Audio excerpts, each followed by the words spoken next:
경상북도 울릉군 사동리에 건설되는 울릉공항. 이 공항은 최초에 1200m 길이의 활주로 1번으로 5천억 규모로 건설될 예정이었습니다. 그런데 현재는 여기서 공사비가 1600억이 늘어난 6600억으로 진행이 되고 있습니다. 공항을 짓기 위한 자재로 인근의 가두봉이라는 산의 돌을 채취해 이용하려고 했는데 이 산의 돌의 강도가 무르고 양도 적어 결국에 콘크리트를 바다에 부어 활주로를 만들기로 했기 때문입니다. 아무래도 육지에서 자재를 공수해야 하다 보니 비용이 더 증가할 수밖에 없고 완공 기간도 당초 2020년에서 2025년으로 5년 뒤로 늦춰지게 되었습니다. 현재 서울에서 울릉도를 가는 길은 차를 타고 동해항에 가서 시스타오라는 배를 타고 또다시 무려 3시간을 들어가야 합니다. 차도 막히고 배를 타는데 기다리는 시간까지 더해보면 좋기 10에서 12시간은 더 걸립니다. 그런데 공항이 건설되면 현재의 10분의 1 수준인 1시간이면 될 것이라는 전망입니다. 정부는 1년에 100일은 배편이 결항되고 파도가 높아지는 겨울철에는 결항률이 60%에 달해 관광객은커녕 응급환자 수송도 못하는 상황을 울릉공항 조성의 이유로 내걸었습니다. 지금으로부터 30년 전에는 우주항공이 16인승 헬기로 포항, 울릉간을 운행하려고 했는데 취항 3일 만에 노후기체가 기관 고장으로 13명이 사망해 운항이 중단된 일도 있었습니다. 현재 울릉도는 바가지 물가에도 불구하고 연간 50만 명의 관광객을 기록 중인데 공항이 건설되면 좋기 2배는 더 온다는 게 정부의 예상입니다. 어쨌든 정부는 울릉공항을 꼭 건설하고 싶어 합니다. 관광객 때문에 아니면 울릉도 주민 때문에 공사비를 그렇게 올려가면서까지 사업을 강행하는 이유,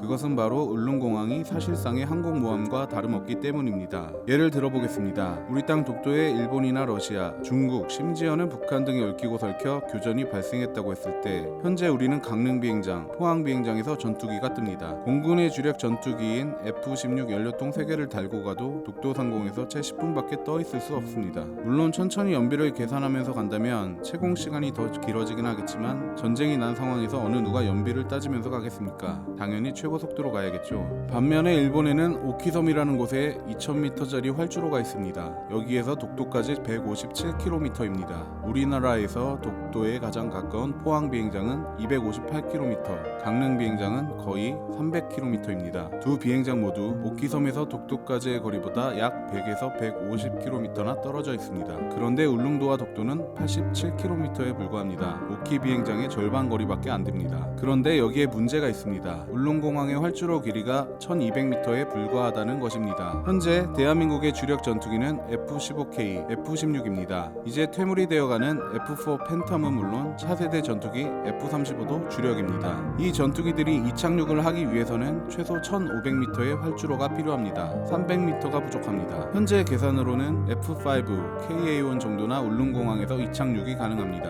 F-5 제공호는 개발된 지 70년, KA-1은 제트기도 아닌 경프롭기. 당장 독도에서 긴급 상황이 생기면 나라는 가보겠지만 러시아의 수호이, F-15 등의 상대도 안 됩니다. 그러면 울릉공항이 군사적으로 무슨 소용이 있겠냐고 말할 수도 있겠지만 링스, 치누크, 아파치 같은 헬기는 물론 프로펠러기 수송기인 C-130도 이착륙할 수 있습니다. 그리고 사실 전투기 이착륙 거리가 1500m라지만 유사시 급한 대로는 1200m 활주로도 이착륙이 아주 불가능한 건 아니라는 게 군 관계자와 공항 엔지니어들의 주장입니다. 급한 대로 항공모함식으로 어레스팅 후크나 후방 낙하산을 사용할 수도 있고 1200m도 조종사만 노련하면 착륙할 수 있다는 것입니다. 또 다른 방법은 공군이 도입한 에어버스 디펜스 앤 스페이스의 공중급유기 A330 MRTT를 이용해 공중급유를 받아 작전하는 것도 가능합니다. 정말 급하면 가시설 형태의 활주로 확장도 불가능한 건 아니라고 공항 엔지니어들은 말하고 있습니다. 현대전에서 제공권은 승리의 최우선 과제입니다. 태평양 전쟁 당시 미국은 일본 폭격 후 폭격기가 불시착을 할 수 있는 공항을 확보하기 위해 25,000명의 미 해병대를 투입하면서까지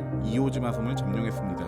지금 대한민국에는 항공모함이 없습니다. 일본도 러시아도 중국도 있는데 말입니다. 울릉공항 그리고 지금 환경 문제로 표류하는 흑산도 공항은 곧 2대의 항공모함을 보유하게 되는 일입니다. 그것도 불침 항공모함으로 말입니다.